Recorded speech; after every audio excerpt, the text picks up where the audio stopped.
नमस्कार, मैं पूनम तोमर आदर्श विद्या मंदिर ऑनलाइन क्लासेस से। आशा है कि आप सभी सुरक्षित होंगे, अपने परिवार का ख्याल रखें। आज हम 7th क्लास का फर्स्ट चैप्टर भोजन के अवयव कंपाउंड्स ऑफ फूड पढ़ेंगे। इसके कुछ बिंदु हैं: भोजन के अवयव, कार्बोहाइड्रेट, प्रोटीन, वसा, विटामिन, खनिज लवण, जल। तीसरा है संतुलित आहार। सबसे पहले हम पढ़ेंगे भोजन के बारे में। भोजन सभी जानते होंगे कि जब हमें भूख लगती है तब हमें पादप जंतुओं से प्राप्त भोज्य पदार्थ को हम भोजन के रूप में ग्रहण करते हैं। भोजन हमें केवल दो स्रोत से दो चीज़ों से मिलता है, एक पादप से मिलता है, एक जंतु से मिलता है। ठीक है, इस भोजन से हमारे शरीर को ऊर्जा प्राप्त होती है। ठीक है, और ऊर्जा प्राप्त होगी तो हमारे कार्य करने की क्षमता बढ़ती है। इसी भोजन के द्वारा हमारे शरीर की वृद्धि और विकास होती है। आगे चलते हैं।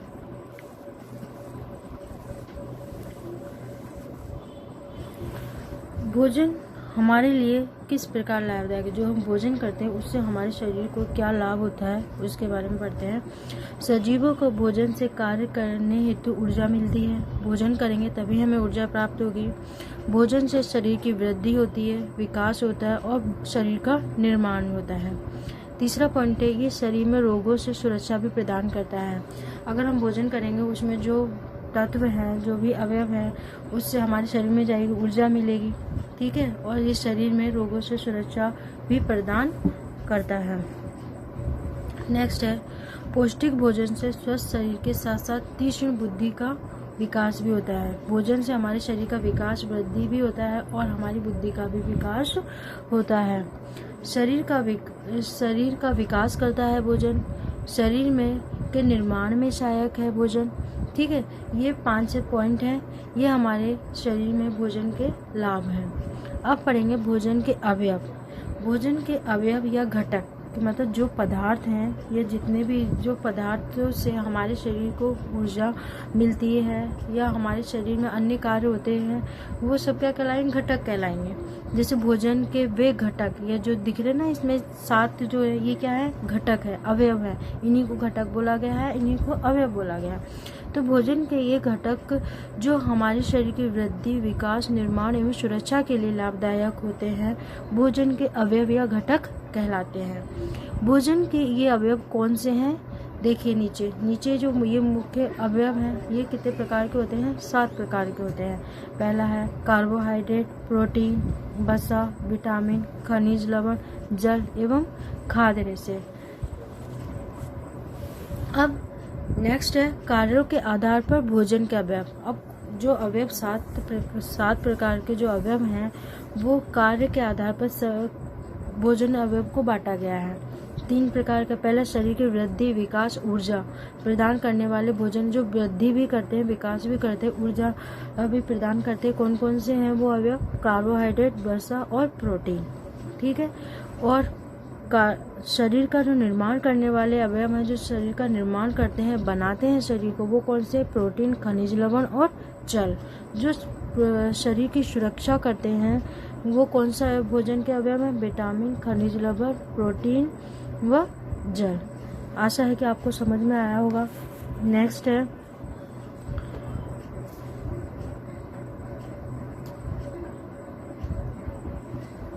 इसकी याद करने की शॉर्ट फॉर्म भी है। पी के बसा, पी से प्रोटीन, के से कार्बोहाइड्रेट, बसा से वसा। उसी प्रकार जब खाना तो जा से जल, पा से प्रोटीन और खाने से खनिज लवण। इसी प्रकार सुरक्षा प्रदान करने वाले भोजन अवयव की शॉर्ट फॉर्म है जब खाना, विटामिन। जा से क्या हुआ? जल, पा से क्या होगा? प्रोटीन, खा से क्या होगा? खनिज लवण और विटामिन। आशा है कि आपको समझ में आया होगा। नेक्स्ट पढ़ते हैं कार्बोहाइड्रेट। कार्बोहाइड्रेट क्या होते हैं? जब हम खेलते हैं, ऊंचाई पर चढ़ते हैं, दौड़ते हैं, कोई भी शारीरिक श्रम करते हैं या अन्य कार्य करते हैं, तब हम थक जाते हैं। ऐसा किस कारण से होता है? ऐसा इसलिए होता है कि हमारे शरीर में ऊर्जा अधिक मात्रा में खर्च हो जाती है। जब तक हमारे शरीर में ऊर्जा रहती है तब तक हमारे शरीर में स्फूर्ति बनी रहती है, लेकिन जैसे हमारे शरीर में थकान हो जाती है, हम थक जाते हैं, ठीक है।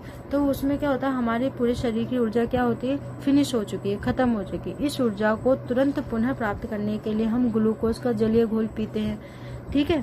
तो ग्लूकोज एक प्रकार का क्या है, कार्बोहाइड्रेट है, जिससे हमें क्या होती है, तुरंत ऊर्जा प्राप्त हो जाती है और हमें रिलीफ महसूस होता है। सजीवों को ऊर्जा एवं बल देने के मुख्य स्रोत कार्बोहाइड्रेट है। जो सजीवों को जो ऊर्जा और बल देने का मुख्य कार्य कौन करता है, कार्बोहाइड्रेट करते हैं। ये किससे मिलकर बने होते हैं, ये 3 कंपाउंड से मिलकर बने होते हैं, कार्बन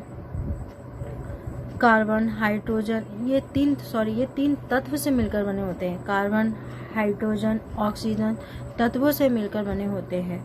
ये हमारे शरीर में किस रूप में रहते हैं, ग्लाइकोजन के रूप में संचित रहते हैं तथा श्वसन क्रिया में अपघटित होकर ये शरीर को आवश्यकता अनुसार ऊर्जा प्रदान करते हैं। कार्बोहाइड्रेट के स्रोत मुख्य रूप से 2 प्रकार के हैं। जो कार्बोहाइड्रेट है वो 2 चीजों से मिलता है। कार्बोहाइड्रेट के प्रकार, एक तो मिलता है स्टार्च युक्त, एक मिलता है शर्करा युक्त। 2 कार्बोहाइड्रेट हमें 2 चीजों से मिलता है, एक स्टार्च युक्त पदार्थ से, एक शर्करा युक्त पदार्थ है। एक जिसमें स्टार्च पाया जाता है, दूसरा जिसमें शक्कर पाई जाती है। नेक्स्ट आते हैं, स्टार्च किस किस में पाया जाता है।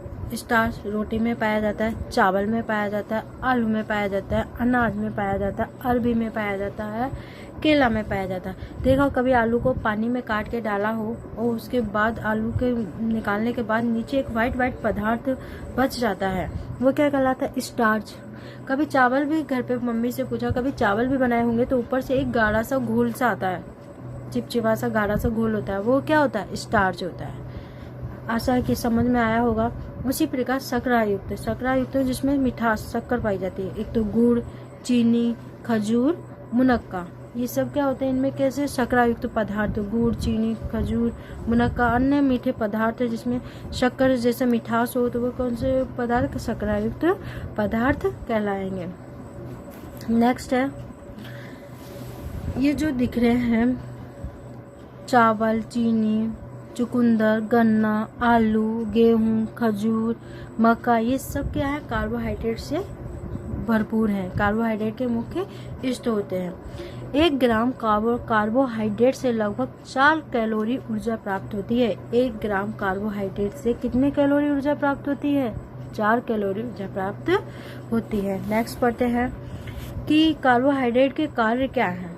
कार्बोहाइड्रेट हमारा क्या करता है, पता होगा, अभी बताया था, ये शरीर को ऊर्जा प्रदान करते हैं। कार्बोहाइड्रेट का क्या कार्य है, ऊर्जा प्रदान करते हैं, हमारे शरीर का ताप नियंत्रण में रखते हैं।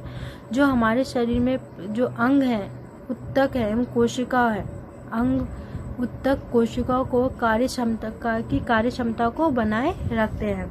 सभी को पता, कोशिका से क्या बनते हैं, उत्तक से अंग से पूरा शरीर बनाता है। तो जो ऊर्जा है, कार्बोहाइड्रेट है, वो इन सभी में क्या होती है, ऊर्जा प्रदान करता है, जिससे हम कार्य करने की क्षमता हमारे शरीर में बढ़ती है। आशा है कि आपको समझ में आया होगा। और यदि हमारे भोजन में कार्बोहाइड्रेट सम्मिलित नहीं हो तो हमारे शरीर की कार्य क्षमता कम हो जाएगी। ऐसा नहीं कि एक दिन में पता लग जाए, एक दिन तुमने कार्बोहाइड्रेट युक्त तो भोजन नहीं किया तो दूसरे दिन नहीं, जैसे तुम लगातार तुम्हारे भोजन में इसकी कमी आ जाएगी तो तुम्हारे शरीर में ऊर्जा की क्या हो जाएगी, कमी हो जाएगी, जिससे तुम कोई भी कार्य करने में क्या हो गए, अक्षम हो गए, तुम्हें थकान महसूस होगी। तो हमें ऊर्जा किससे मिलती है, कार्बोहाइड्रेट से। तो सभी अपने डाइट में कार्बोहाइड्रेट पदार्थ खाएं और ऊर्जा से अपने शरीर की कार्य क्षमता बढ़ाएं। नेक्स्ट पढ़ेंगे हम अगली स्लाइड में।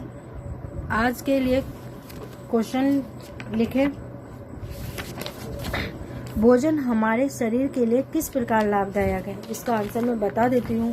भोजन हमारे शरीर के लिए लाभदायक, भोजन क्या करता है, हमें शरीर ऊर्जा प्रदान करता है, कार्य क्षमता को बढ़ाता है, भोजन शरीर की वृद्धि और विकास करता है, रोगों से क्या करता है, सुरक्षा करता है। नेक्स्ट क्वेश्चन लिखेंगे कि क्या सभी प्रकार के भोजन के अवयव हमारे शरीर में एक समान कार्य करते हैं। इसका आंसर लिखना। अगला है कि कार्बोहाइड्रेट हमारे शरीर के लिए किस प्रकार लाभदायक हैं और शारीरिक श्रम के कार्य करने से हम थक जाते हैं। जब कोई हम शारीरिक कार्य करते हैं तो हम थक जाते हैं, तो ऐसा किस कारण से होता है? इसका आंसर लिख के जो भी आदर्श विद्या मंदिर का ग्रुप है उसमें वापस होमवर्क करके वापस सेंड करना है और अपने आंसर के देना है।